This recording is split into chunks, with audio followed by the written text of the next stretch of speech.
사실은 제가 이제 외교부에 25년, 베트남에 17년, 호치민만 2번에서 14년 근무했거든요. 근데 제가 좀 재공간 업무라는 게 사실은 공관장, 총영사와 대사를 잘 만나야 되는데 95년에 제가 호치민에 처음 나와서 조금 못된 총영사 만나서 고생을 많이 했습니다.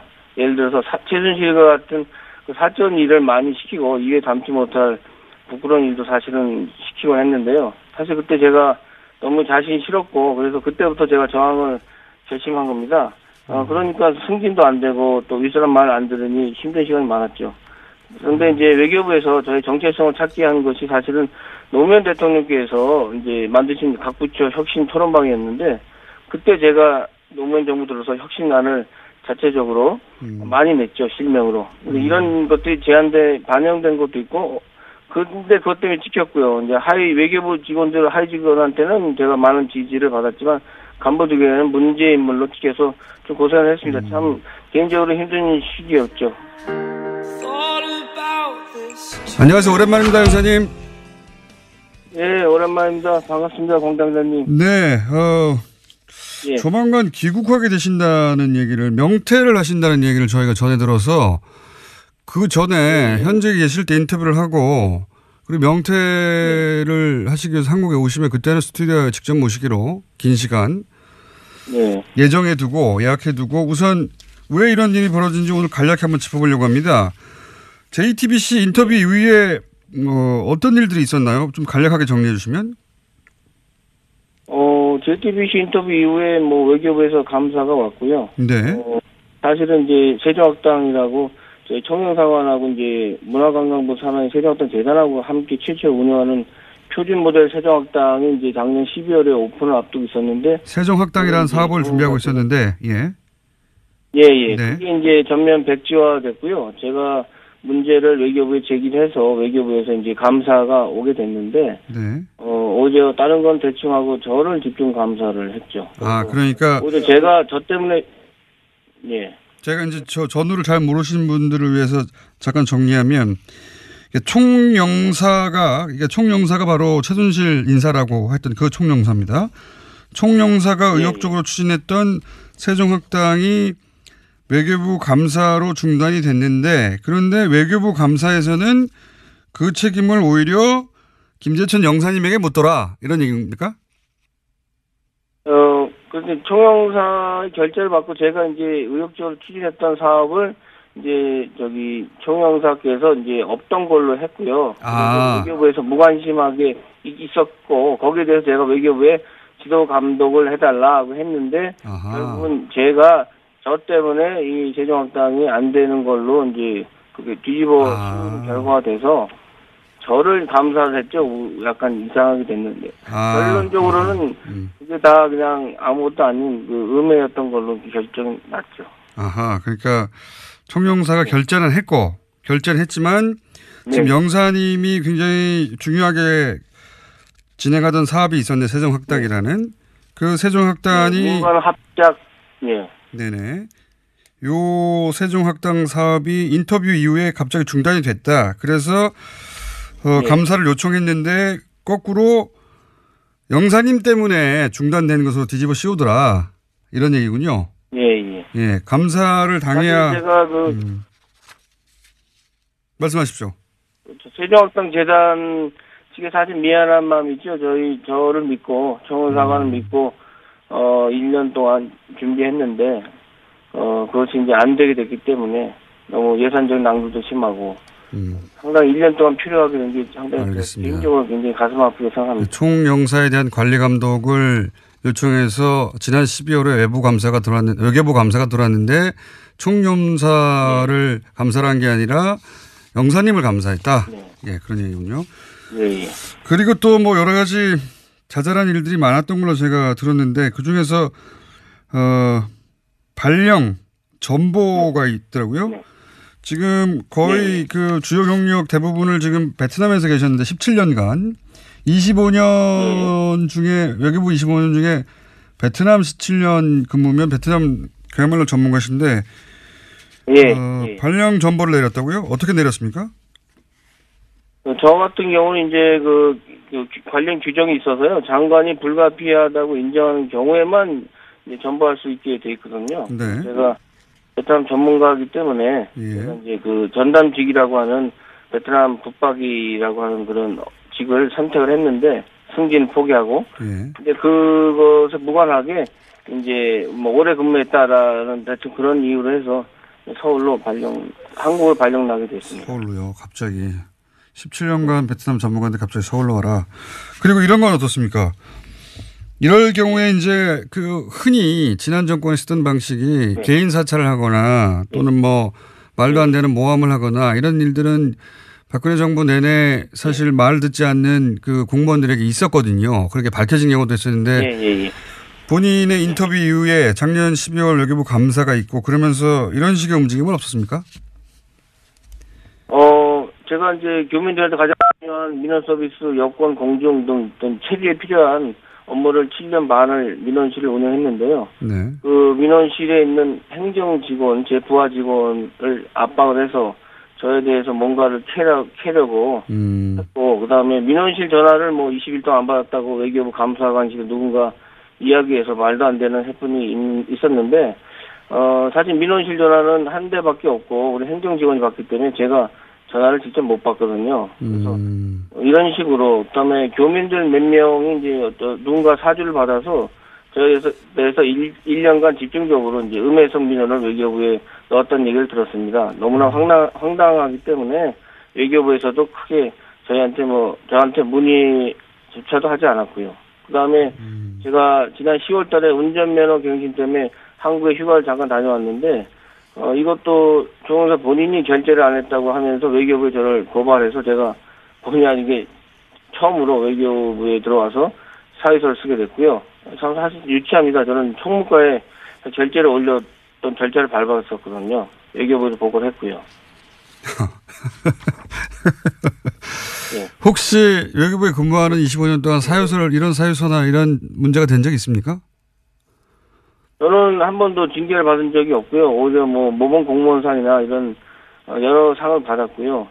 그렇기 때문에 제가 명퇴를 할 수 있었던 거는 제가 징계를 받았다면 명퇴를 신청할 수 없는 조건인데 사실은 좀 말도 안 되는 황당한 거. 그다음에 뭐 일부 언론에 보도됐지만 주례 회의도 JTBC 이후에 월요일마다 하는 회의를 취소를 했고요. 주례 회의. 그다음에 7개월 만에 살짝 티타임 형식으로 이제 부활했는데 제가 물었죠. 그 회의를 부활한 거냐 아니냐 했더니 그냥 바쁘지 않은 사람만 오라고 하더라고요. 제가 민원실 업무를 하기 때문에 자리는 잘 못 비우거든요. 그런데 그것조차도 아마 외교부에 제가 회의를 참석 안 하고 그런 게을리한다 이런 식으로 보고했을 것으로 추측합니다. 사실 1년 동안 총무사 얼굴을 한 번 못 봤고요. 다른 영사들 얼굴 10명 됐는데 얼굴도 제대로 못 보고 나름 투명 인간으로서 총무사관에서 좀 고립됐습니다. 몸은 제가 편했는데 원래 제 모습이 아니기 때문에 뭔가 좀 일을 만들어내고 아이디어를 짜고 해서 이런 일들을 창의적으로 하는 스타일인데 마음이 편해야 하는데 그게 아니다 싶은 생각을 사실 1년 동안 했습니다. 총영사 얼굴을 못 본 지가 1년이 됐어요? 예. 회의에 참석하지를 못하니까. 회의가 아니라 이제 회의 자체를 이제 회의를 없애고 티타임 형식으로 만들었는데 거기도 오지 말라고 하니까. 7개월 후에 만들었는데 이제 그것도 이제 비공식이니까 자기들끼리 모여서 이제 회의를 한 거죠. 근데 저는 이제 아예 정무사관에 없는 존재로 이제 된 거죠. 대외 활동 자체가 제가 이제 못하고 업무가 축소돼서 민원실 사무실만 지키는 업무를 했죠. 휴가를 갔다 오겠다고 총무과에 결제를 올렸는데 그 결제를 총영사 본인이 안 했다고 나중에 주장하면서 고발해가지고 사유서도 썼다. 예. 그리고. 네, 외교부에는 제가 총무과에서 보고를 안 해서 제가 보고를 했거든요. 제가 운전면허증이 금년 말에 갱신 안 하면 없어지니까 당연히 해야 되는. 교민 몇 명이 집중적으로 음해하는 민원의 내용이 예를 들면 어떤 겁니까? 다시 한번 말씀해 주시겠습니까? 그러니까 지난 1년간 교민 몇 명이 계속 돌아가면서 음해성 민원을 넣었다고 했는데 그 내용은 어떤 겁니까? 간단하게 예를 들면. 사실은 제가 그 내용은 직접 외교부에서 들은 게 아니고 네. 중간에 어떤 분이 외교부에 지금 간부를 아시는 분이 있어서 저에 대해서 투서를 많이 들어와 있다 집중적으로. 근데 근데 그 내용이, 왜냐면 제가 저를 아는 분들은 저에 대해서 이렇게 비판적인 얘기를 많이 안 하시거든요. 그러니까 전혀 관계가 없는 분들이, 어떤 식으로 내용을 했는지는, 왜냐면 너무 그 내용 자체를 저도 알 수가 없고요. 직접 받으신 게 아니고. 아마 알고 있을 것 같은데. 외교부로 직접 보냈으니까. 많은 일을 겪으셨네요. 예. 그 전화를 안 받았다고 하는데 원래 전화 한 통밖에 없고 행정직원이 받는 거기 때문에 본인이 원래 전화를 직접 받지 않는데 그걸 안 받았다고 또 고발하고. 예. 그래서 결국은 그런 것들이 쌓이고 쌓여서 명태를 결심하게 된 겁니까? 사실은 제가 이제 외교부에 25년, 베트남에 17년, 호치민만 2번에서 14년 근무했거든요. 근데 제가 좀 재공관 업무라는 게 사실은 공관장, 총영사와 대사를 잘 만나야 되는데 95년에 제가 호치민에 처음 나와서 조금 못된 총영사 만나서 고생을 많이 했습니다. 예를 들어서 최순실과 같은 그 사적 일을 많이 시키고 입에 담지 못할 부끄러운 일도 사실은 시키곤 했는데요. 사실 그때 제가 너무 자신이 싫었고 그래서 그때부터 제가 저항을 결심한 겁니다. 그러니까 승진도 안 되고 또 윗사람 말 안 들으니 힘든 시간이 많았죠. 그런데 이제 외교부에서 저희 정체성을 찾게 한 것이 사실은 노무현 대통령께서 이제 만드신 각 부처 혁신 토론방이었는데 그때 제가 노무현 정부 들어서 혁신안을 자체적으로 많이 냈죠, 실명으로. 근데 이런 것들이 제안돼 반영된 것도 있고, 근데 그것 때문에 찍혔고요. 이제 외교부 직원들, 하위 직원한테는 제가 많은 지지를 받았지만, 간부들에게는 문제 인물로 찍혀서 좀 고생을 했습니다. 참, 개인적으로 힘든 시기였죠. JTBC 인터뷰는 사실 그렇다면 그렇게 쌓여있던 문제의식이 한 번에 터진 거군요, 말하자면. 예, JTBC 인터뷰는 사실 필연적 운명이라고 생각합니다. 그냥 지나칠 수 있었지만 제가 평소에 문제의식을 갖고 비판하고 행동해왔던 이유였기 때문에 그냥 따지지 않고 할 수 있었죠. 사실 외교부에서 사직은 오랫동안 생각했던 거고요. 좀 더 다니면서 제가 가장으로서 책임을 가지고 공무원 생활을 했으면 좋겠지만 평범하지 않은 공무원 생활을 한 저이기 때문에 지난 시간들이 참 힘든 시기였고요. 좀 사실은 좀 쉬고 싶은 생각도 들었습니다. 제가 언제까지 외교부에서 홀로 투쟁만 하고 살 수 없기 때문에 인생을 크게 멀리 볼 때 외교부에서 제가 오래 남는 것도 도움이 안 된다고 생각하게 됐고요. 제 아내도 동의하고 적극적으로 지지해주고 있습니다. 알겠습니다. 어떤 일을 겪으시는지는 저희가 대충 알겠고요. 고생 많이 하셨고요. 네. 그러니까 뭐 외교부도 장관이 바뀌고 일부 간부들이 바뀌어가는 중이긴 하지만 아직 그 오래 쌓인 어떤 구조가 문제가 크군요. 예, 그 이야기는 저희가 귀국을 2월 달쯤에 하신다고 하니까 그리고 명퇴 계획도 있다고 하시니까 그 위에 스튜디오에 직접 모셔서 좀 자세히 들어보겠습니다. 지금 겪고 있는 일에 대해서는 저희가 충분히 이야기를 들었습니다. 오늘 말씀 감사합니다. 공장장님 제가 잠깐만 한마디 해도 될까요? 한마디요? 예, 짧게. 여보세요? 예, 말씀하십시오. 예, 모든 것이 하루아침에 바뀌는 건 없다고 생각합니다. 정권이 바뀐다고 해서 모든 것이 바뀌는 것도 아니고 특히 공무원 사회는 외부 지속적인 자극이 있어야 변화하는 조직입니다. 자체 변화를 현실적으로 무리가 있고 그래서 국민들이 공무원 사회를 잘 감시하고 동시에 격려를 아끼지 않으면 그런 관심이 필요하지 않나 이렇게 생각합니다. 감시와 격려를 동시에 필요로 한다. 알겠습니다. 오늘 말씀 감사합니다. 정확하게 정리해 주시면. JTBC 인터뷰 이후에 외교부에서 감사가 왔고요. 네. 사실은 이제 세종학당이라고 저희 청년사관하고 이제 문화관광부 산하의 세종학당 재단하고 함께 최초 운영하는 표준 모델 세종학당이 이제 작년 12월에 오픈을 앞두고 있었는데. 세종학당이라는 사업을 준비하고 있었는데, 예. 예. 네. 그게 이제 전면 백지화 됐고요. 제가 문제를 외교부에 제기해서 외교부에서 이제 감사가 오게 됐는데, 네. 오히려 다른 건 대충 하고 저를 집중 감사를 했죠.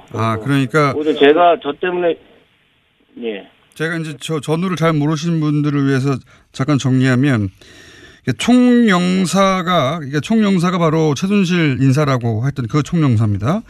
총영사가 의욕적으로 추진했던 세종학당이 외교부 감사로 중단이 됐는데 그런데 외교부 감사에서는 그 책임을 오히려 김재천 영사님에게 묻더라 이런 얘기입니까?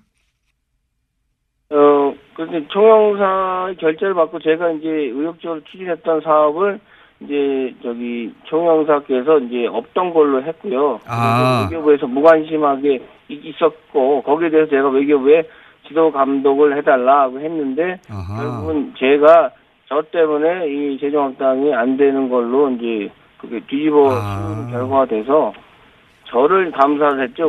약간 이상하게 됐는데 결론적으로는 그게 다 그냥 아무것도 아닌 그 음해였던 걸로 결정이 났죠.